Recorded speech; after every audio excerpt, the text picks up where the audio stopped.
Είναι ωφέλιμες? Όχι. Θέλω να συμπάγω και εγώ στην γνώση που θα αποκτήσουν εδώ από μας να πούνε, απλώντας εμπειρία από τα 39 χρόνια δουλεύοντας στη ΔΕΗ.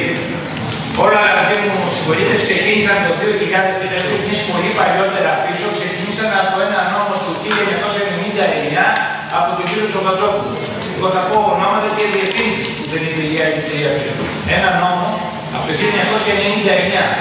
Όμως θα πάμε στο 2002 όταν η χώρα μας υπέγραψε τη Συμφωνία στο Κιώτο. Εκεί προβλεπόταν ότι το 2020, χθες δηλαδή, θα έπρεπε να έχουμε 2.000 ΜΒ από ανανεώσιμες πηγές ενέργειας ή το 20% της ενέργειας που καταναλώνουμε να είναι από ανανεώσιμες πηγές. Το 2002 είχαμε 2.480 ΜΒ από ανανεώσιμες πηγές ενέργειας που αντιπροσώπευαν το 25% της ενέργειας που καταναλώνουμε.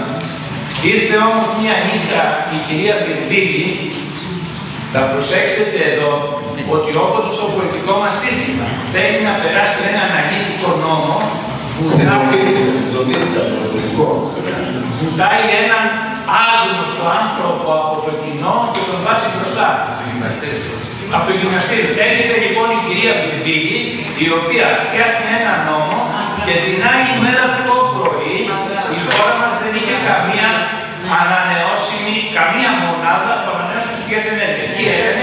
Είπε ότι τα εργοστάσια που παράγουν πάνω από 10 ΜΒ υδροελεκτρικά δεν θεωρούνται ανανεώσιμες πηγές ενέργειας. Στην περιοχή μας, στο Στράτο, έχουμε δύο εργοστάσια. Το αριστερό είναι 150 ΜΒ και το δεξί είναι 10, είναι 6. Αυτό με τα 6 είναι ανανεώσιμο, δεν μολύνει.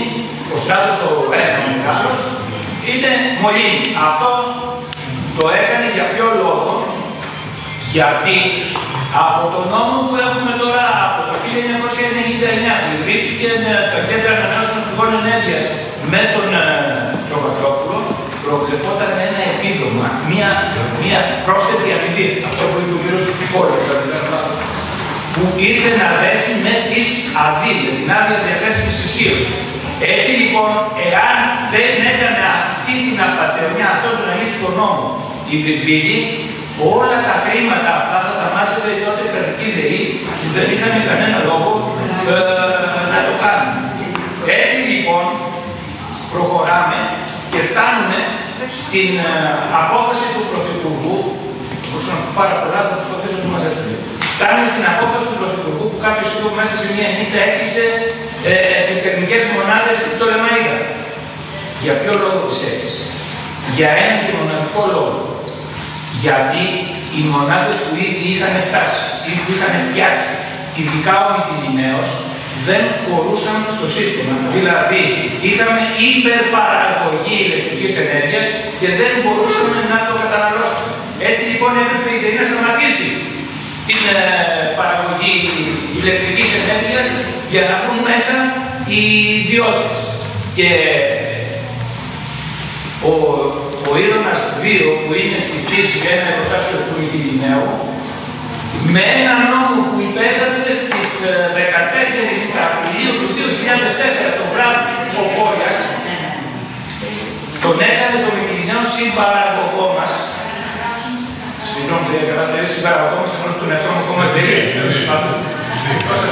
Έκανε συμπαραγωγό της ΔΕΗ τον Μυτιληναίο, του πουλάγαμε το ρεύμα με 32 ευρώ, το αγοράσαμε με 108 και έβαζε μέσα τη ΔΕΗ 1.800.000 ευρώ το 24ωρο.